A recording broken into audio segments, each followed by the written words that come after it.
morning, Jeff. How you doing, guys? I'm good, man. Ready to kick some ass. Are you? I am. Good. I've been Kick pumping ass. myself up all week. Is that right? Yes. I got a new idea for a reality show. Oh. Sitting outside waiting in the cold weather before we came in. I think we could put two guys in this Canadian cold weather, you know, freeze them up, get them nice and cold, and then have them battle for a soup, for some gloves, maybe just 5 minutes inside. Because I was motivated to kick my foot right through the door. You looked a little chilly while you were waiting downstairs, I gotta tell you. I know, and it occurred to me, like, let's only make the people who can't kick our ass freeze. And those actually who are trained professional fighters, maybe we should let them warm up. It's a good idea, except it's a lot of work trying to find people who can't kick our ass. Yeah, that's true. That's where I need a number, you know. I need a number of how many visits I have to make here before you actually get a temporary key or something like that. Something like that? I don't know. We're working on it too. We're working on we're working on getting one for ourselves. I brought Red Bull. The cleaning lady still lets us in the morning. All right, so what do you want to do first? Do you want to do UFC 95 or do you want to look ahead to 97? I think you know, there's been some there was some pretty crazy controversy in regards to 97. The fact that it was rumors had it that it was almost you know, threatened to be canceled. It wasn't going to happen, yeah. Exactly. You know, this is at the point where they already sold 13,000 tickets. Ooh. So that's a little stressful for everybody involved. Yeah, this is the second one in Montreal. Both sold out in a day, and to my knowledge, 13,000 pre-sale seats went in less than an hour. This is before they even go on sale to the public. That's unbelievable. Yeah. I think we're in the wrong business, boys. Is it probably the hottest market for it, or in terms of just how fast seat sales are? I think just, yeah, Canada, you know, we're sold out quicker than all the other shows. It's unbelievable. I mean, the O2 Arena the other night, I read they had a little over 13,000. That's the one in London, and that holds a lot more than that. So they couldn't have sold that out. Yeah, this is, you know, the last one that was held in Montreal broke all records. Yeah. Yeah, box office records. It's, you know, we like our fighting up here. So the new commissioner comes in and says that he doesn't like the rules and that UFC doesn't comply with all the rules. And then UFC shows up and says, did you forget about that huge suitcase of cash you stand to make off this thing? I mean, why would, in their right mind, would they not have this event in Montreal? Yeah, you know, they looked at the rule book and they realized that for years they had actually 44 events run in Quebec under the unified rules, which the UFC uses and most of the places in the world use.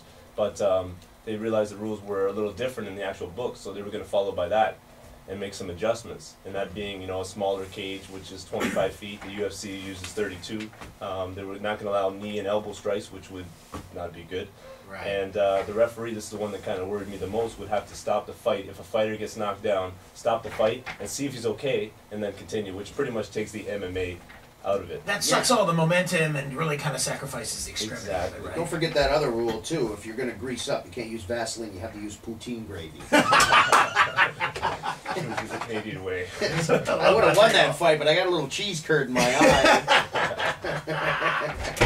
Have you ever heard of poutine?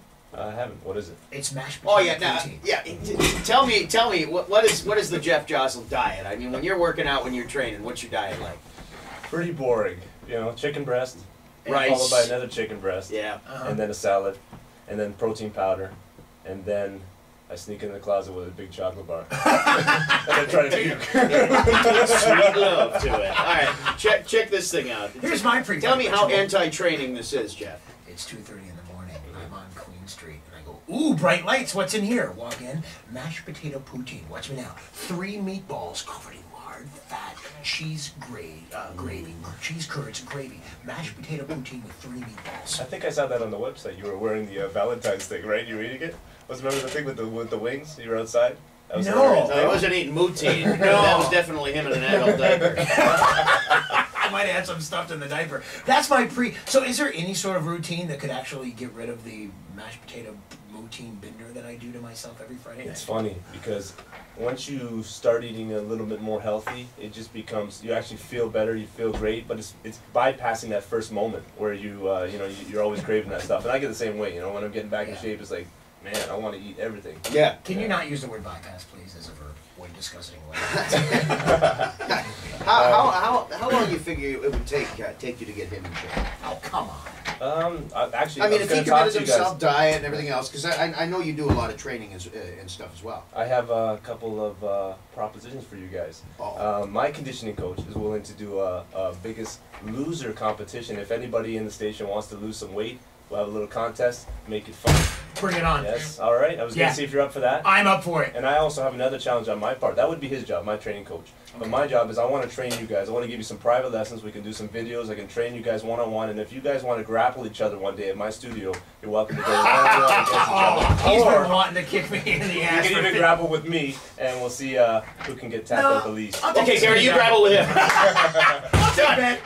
That is settled. You guys up for that? I am totally up for that. The question is, are you up for that? You're going to be locked in the closet eating mashed poutine. But 3 weeks into this, I can't handle these guys. I'll start my mental prep now and my solid dieting.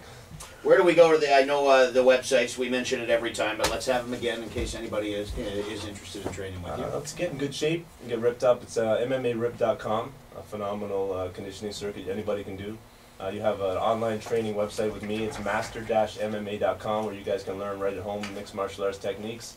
I have a blog. You guys can check that out. It's at jeffjoslin.ca. Lots of cool videos, mixed martial arts oriented stuff, and you can keep in touch with me. Good stuff. All right, cool, Jeff. Thanks for coming by. Let's make it happen. Seriously, all right, man. I'm ready. Do it up. You're serious about I this? am 100%. I'm gonna be a lean, mean fighting machine. All right. Let me eat these 3 meatballs first, and then I'm gonna go. All right, it's In the Cage with Jeff Joslin. Y108.ca. Soundgarden is next.